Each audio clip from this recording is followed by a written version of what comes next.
हम खबर आपको दें कि बानी पीटीआई की 9 मई के 3 मुकदमात में अबूरी जमानतों की दरखास्तों पर समाअत हुई। लाहौर हाई कोर्ट ने तीनों दरखास्तें वापस लेने की बुनियाद पर खारिज कर दी। आपको अपडेट कर रहे हैं इस अहम खबर से कि बानी पीटीआई की 9 मई के 3 मुकदमात में अबूरी जमानतों की दरखास्तों पर समाअत हुई। लाहौर हाई कोर्ट ने तीनों दरखास्तें वापस लेने की बुनियाद पर खारिज कर दी। तफसील जानते हैं, डॉनिस के नुमाइंदे राना बिलाल हमारे साथ मौजूद है। राना बिलाल, आगाह कीजिएगा।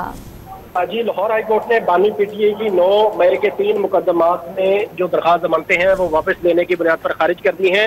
जस्टिस तारिक सलीम शेख और जस्टिस अनवारुल हक पन्नू पर मुश्तमिल 2 रुकनी बेंच में बानी पीटीआई की दरखास्तों पर समाअत की, जिसमें ये मौक़िफ़ इख्तियार किया गया था कि एटीसी लाहौर ने 3 मुकदमात में अबूरी जमानतें जो है वो गैर कानूनी तौर पर खारिज की हैं, लिहाजा अदालत अबूरी जमानत मंजूर करके गिरफ्तारी से रोकने का हुक्म दे।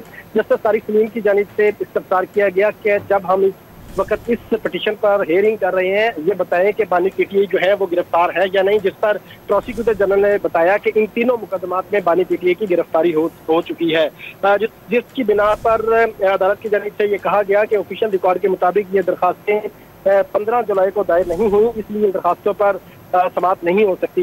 जो बानी पीटीआई का वुकला है उनकी जानिब से दरखास्तें वापस लेने की इस्तदा की गई थी, जिस पर बानी पीटीआई की तीनों दरखास्तें वापस लेने की बुनियाद पर हाईकोर्ट ने खारिज कर दी हैं।